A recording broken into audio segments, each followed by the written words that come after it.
안녕하세요. 제임스입니다. 6월 28일 시장 마감 브리핑 시작하겠습니다. 오늘 상승한 종목을 한번 보면요. 검색기를 눌러보면 이렇게 종목이 나오는데요. 실제로 관심 종목 후보에 올려놓은 종목은 엔텔스, 아진엑스텍, 플랜티넷 이렇게 세 종목을 올려놨습니다. 동양 같은 경우에는 이미 종목이 들어가 있는 종목이고요. 휴맥스 홀딩스 이 종목은 상한가를 갔지만 거래대금이 상당히 약하고 작년에 적자가 꽤 크게 났고요. 시가총액이 780억인데 200억 적자가 났기 때문에 상당히 좀 큰 적자라고 볼 수가 있겠죠. 매출액은 50억인데 적자는 200억. 그래서 제외를 했습니다. 그리고 솔고바이오 거래 정지 이후에 지금 네 번째 상한가를 가고 있는데요. 거래 정지 이후에 상승하는 종목은 여기에서 주가의 흐름을 예측하기가 다소 좀 까다롭습니다. 과거에 움직였던 지지저항 구간도 보이지 않기 때문에 조금 매매하기 까다롭고 재무 상태도 그렇게 좋지 않기 때문에요. 포함을 하지 않았고요. PHC 이 종목은 차트 위치가 너무 역배열해서 지금 올라오는 중인데 여기에서 조금 차트가 조금 더 상승을 하면서 이 정도 구간까지 좀 올라오면 그때 한번 관심 종목에 넣을지 생각을 해보도록 하겠습니다. 단기 순이익을 보면은 18년도, 19년도 굉장히 좀 큰 폭의 적자가 났고요. 작년에는 한번 흑자 전환을 했고 올해 1분기에는 다시 적자가 약간이나마 좀 나고 있습니다. 그리고 아이진 이 종목 같은 경우에는 오늘 권리락으로 인한 상한가로 보이고요. 연속적으로 이렇게 적자가 계속 나고 있기 때문에 이 종목은 관심 종목에 넣지 않았습니다. 시가총액은 4,880억인데 시가총액은 꽤 크지만 이렇게 적자가 많은 기업은 흑자가 없이 연속적인 적자가 나는 기업은 가급적 포함을 안 하거든요. 그래서 엔텔스, 아진엑스텍, 플랜티넷 이렇게 세 종목 올려놨는데요. 한 종목씩 보도록 하겠습니다. 먼저 엔텔스는 오늘 거래대금이 1,350억 나왔고요. 차트적으로 봤을 때는 20년도 이후에 신고가 19년도에는 12,700원대에 이렇게 보면은 고가가 있고요. 그 이후에 신고가를 한 1년 반 정도, 2년이 조금 안 되는 기간에 신고가가 나왔는데요. 요 상승한 이유를 한번 보도록 하겠습니다. 뉴스를 보면요. 엔텔스, 이재명, 메타버스 활용한 청년과의 소통의 강세 이런 제목이 있고요. 26일 이재명 경기도지사는 가상세계인 메타버스 방식으로 열린 제1기 경기도 청년참여기구 발대식에 참석을 해서 청년들과 이야기를 나눴다. 이런 뉴스가 있습니다. 메타버스라는 것은 계속해서 뉴스로 계속 언급이 많이 되고 있는 거기 때문에요. 설명을 안 해드려도 될 것 같고 이재명 경기도지사의 그 행보가 메타버스 방식으로 이어졌기 때문에 관련주로 편입이 됐습니다. 그래서 이재명 관련주라고 하기보다는 메타버스 관련주로 보는 게 맞을 것 같고요. 그런 이유로 아진 엑스텍 이 종목도 또 상한가를 갔는데요. 600억 거래대금 나왔고 꾸준하게 흑자가 나는 그런 기업이고 부채 비율이 상당히 낮습니다. 기업 자체는 문제가 없는 기업으로 보이고요.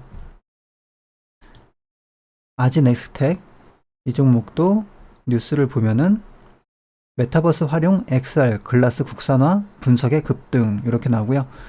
국내에서 유일하게 자체 기술로 모션 제어 칩을 설계 제작할 수 있고 스마트 팩토리형 확장 현실 XR이라고 하는데요. 글라스 국산화를 진행 중이라는 증권사 분석이 긍정적 영향을 미치고 있다. 이런 이유로 상한가를 갔습니다. 내일 당장 매매할 게 아니기 때문에 이 정도로 한번 보고 다음 종목은 플랜티넷. 플랜티넷은 거래대금이 1,100억 나왔고요. 이 종목도 마찬가지로 꾸준하게 이렇게 흑자가 나오고 있는 기업입니다. 이 매출액의 폭은 크지 않지만요.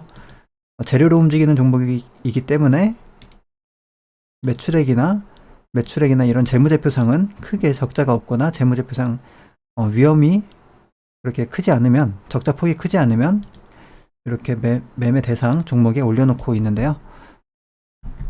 플랜티넷의 이유를 보면은 플랜티넷 29% 강세 이재명 관련주 이렇게 되어 있고 플랜티넷은 이재명 경기도지사가 성남시장 시절 청년 창업 육성과 관련한 업무 협약에 자회사 벤처캐피탈 알바트로스 인베스트먼트가 참여한 이력이 부각됐다. 결국에는 플랜티넷의 자회사가 청년 창업 육성과 관련한 업무 협약에 참여를 했다고 해서 한 달이 건너서 자회사가 연관이 된 거죠. 그래서 이재명 관련주로 일자리 관련된 정책 관련주로 편입이 됐고요.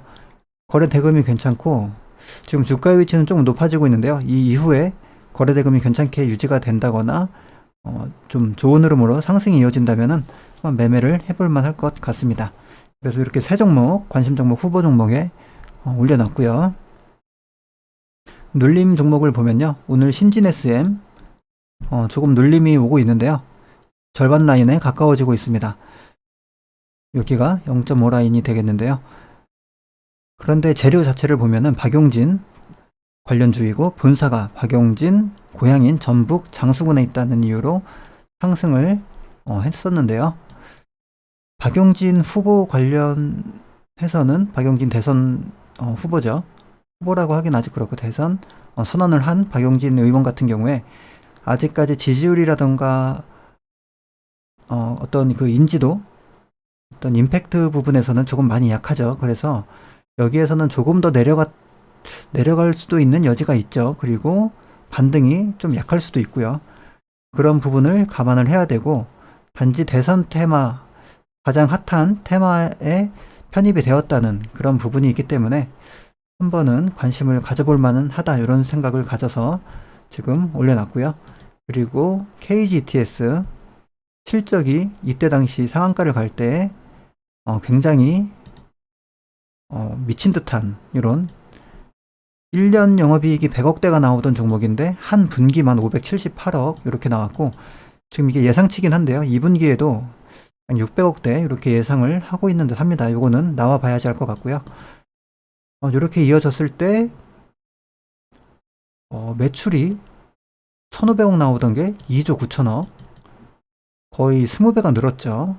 그리고 200억 안 나오던 150억 정도 나오던 게 2,300억 정도 예상이 된다고 하면 주가 자체도 뭐 한두 배가 아니라 더 많이 가도, 그 이상을 올라가도 그에 합당한 이유가 될 거라고 생각을 합니다. 그 명분이라는 게 있는 거죠. 주가 상승에 대한 명분이 충분하면은 그만큼 올라갈 수도 있는 종목이기 때문에. 그리고 이 거래 대금, 높은 위치에서 거래 대금이 또 상당히 많이 나왔고요.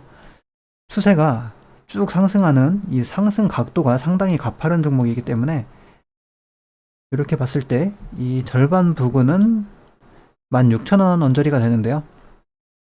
이렇게 강하고 상승 각도가 가파른 종목이 여기까지 한 번에 오기는 거의 불가능하다고 봐야겠죠. 그래서 조금 더 내려오게 된다면은 매매 관점을 약간 더 절반보다 높은 위치부터 들어가 볼 수 있지 않을까, 이렇게 생각을 하는데요.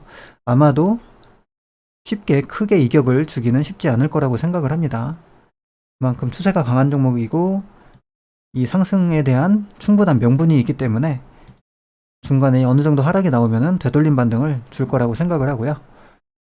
그 이외에는 종목의 변화가 없었는데요. 위스콤 이재명 관련주이고, 화승코퍼레이션 이렇게 실적이 좀 좋게 나왔고요. 1분기에 일진파워 원자재 관련주로 계속해서 횡보만 하고 있습니다. 그리고 가비아는 윤석열 관련주로 넣어놨는데 내일 일단 그 대선 선언 또는 기자회견 예견이 되어 있는데요.